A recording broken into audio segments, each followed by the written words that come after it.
Sir? Sir, Aspari Security. Situation is under control. You can step out.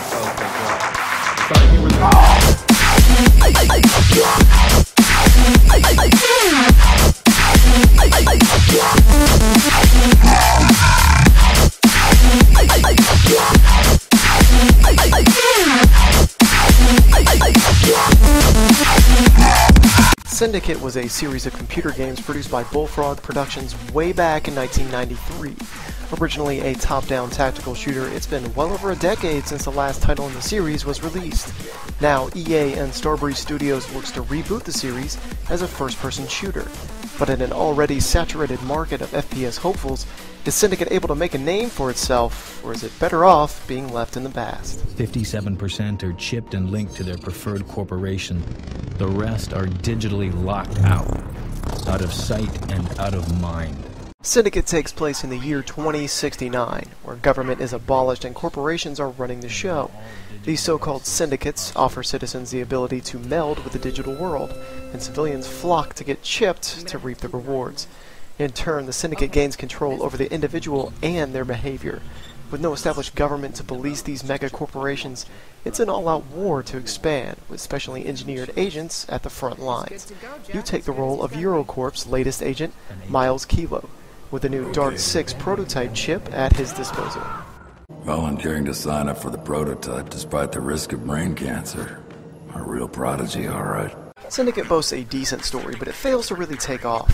While it starts promising enough with missions to cover corporate secrets and investigate possible information leaks, the predictable events unfold before ultimately coming to an abrupt halt. Brian Cox and Rosario Dawson do a fine job of holding your interest with their performances, and Michael Wincott's rough facade as your questionable sidekick managed to keep the story from completely falling flat. Well, the point is, if they beat us to the punch, their agents get the edge over ours.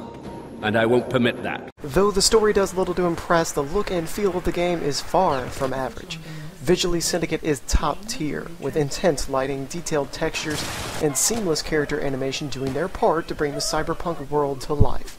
Though sometimes the light saturation and lens flares can be downright blinding. Dubstep may not be your cup of tea, but the electronic soundtrack melds perfectly with the futuristic setting. The sound design is at its peak when firing a weapon, as every bullet that leaves the chamber of your gun makes a satisfying thud to the subwoofer.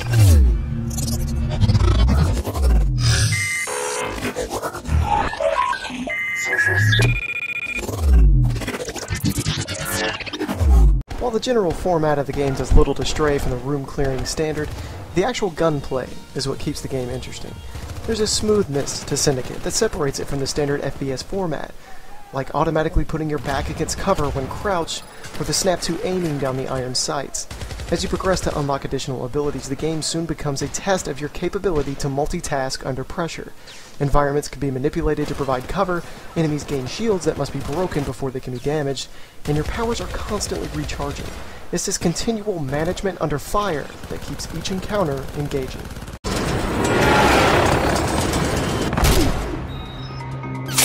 I'm on sniper support, Kilo. Got your back all the way. The typical gunplay is further enhanced by the clever AI. Unlike most shooters, the enemy AI is constantly on the move. It can be downright ruthless in some situations. There are multiple circumstances in which enemies will flank you from all sides, move in behind a larger character, or flush you out of your hiding spot with grenades. You find yourself constantly having to adapt to the smarter enemy and use everything in your arsenal to overcome the odds.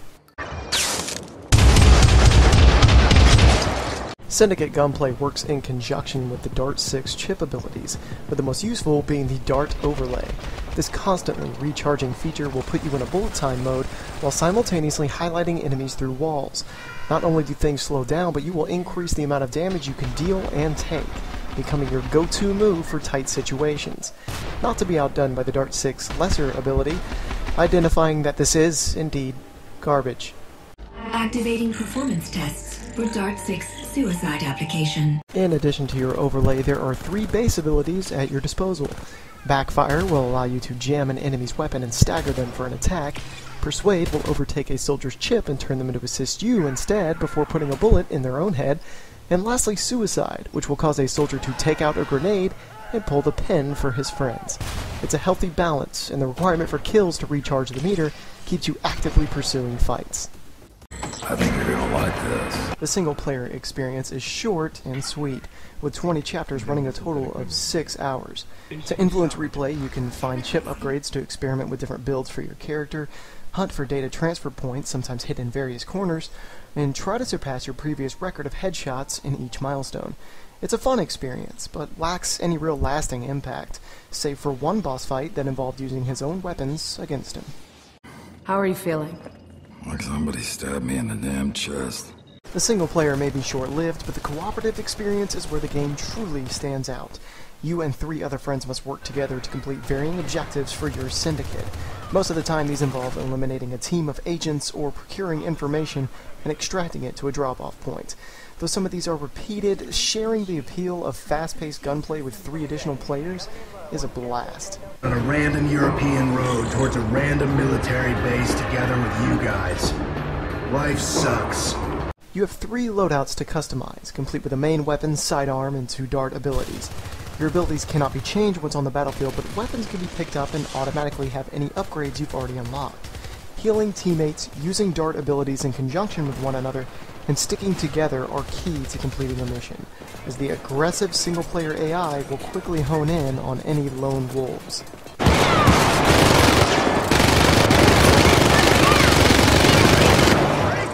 At the end of each mission, every player is awarded experience and tokens to unlock research. You can upgrade existing weapons and abilities in addition to a skill tree similar to the single-player game.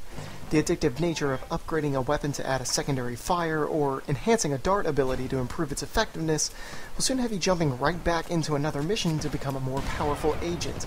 The numerous challenges and ability to form your own syndicate with friends are slight additions that polish off one solid co-op experience. We're on the verge of something great. Let's not mess it up.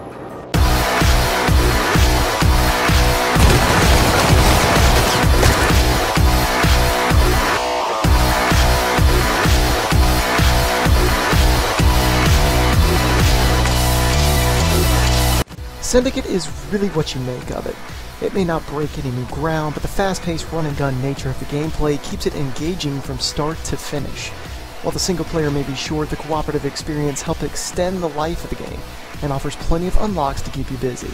The overall polish of Syndicate helps it avoid being just another FPS title. It makes it a great shooter to kick off 2012.